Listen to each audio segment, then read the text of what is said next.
Let's take a look at that second example that I was talking about. So we're going to solve the equation below using a graphing calculator. We're going to round to the nearest hundredth again.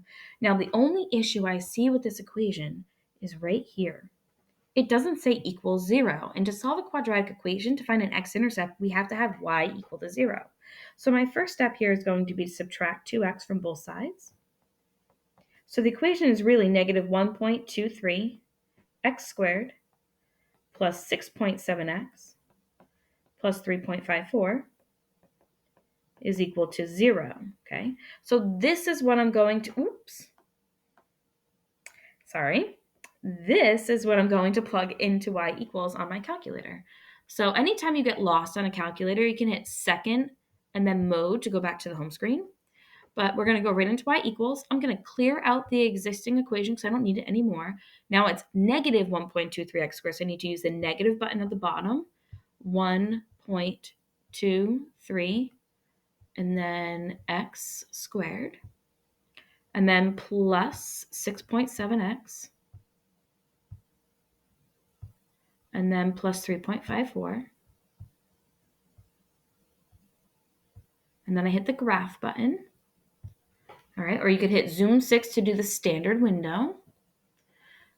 And I can see one x-intercept, two x-intercepts. Now, I don't have a complete graph here because I can't see that maximum point, but I do have enough to find my x-intercept. So I can see one is on the negative side of the x-axis, one is on the positive side.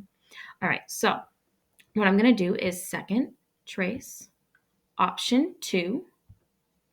And then I want to be on the left-hand side. Now, since my cursor is close to this one, I'm going to do the one on the left first. But I'm not on the left-hand side of this point yet. I'm on over to the right, so I want to go left is down. So I use the arrow to go left. So I'm just somewhere on the left-hand side, hit enter. Then I use the arrows to go over to the right a little bit, close back to where I was, hit enter. And then when it says guess, hit enter one more time. And I'm going to round this to 2 decimal places. So this is x is approximately negative 0. Let's see, I've got 485, so I'm going to make that 49. And now I'm going to do the process again to find the answer on the other side. So I do second trace to go to the calculate menu. Again, option 2, find the 0. And now I need the cursor to be over near this. Now this point over here, left is up here. So I need to get all the way up here. Now don't you wish you could just click on it, but it's not a touch screen, so I need to use these arrows to go all the way over. Now I can't see my cursor, but I can see right here I'm at x is 2 and y is 12, okay? So I know I still have a ways to go because it looks like I'm at approximately 1, 2, 3, 4, 5. I should be close to x is 6. So whenever you lose your cursor, there it is.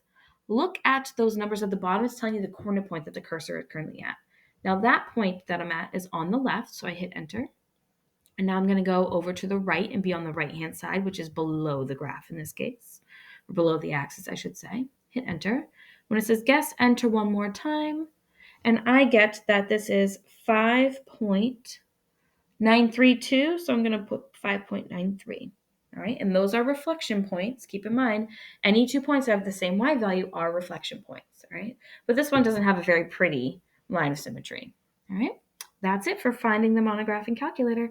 Next up, we're going to talk about what the different methods are for solving quadratic equations.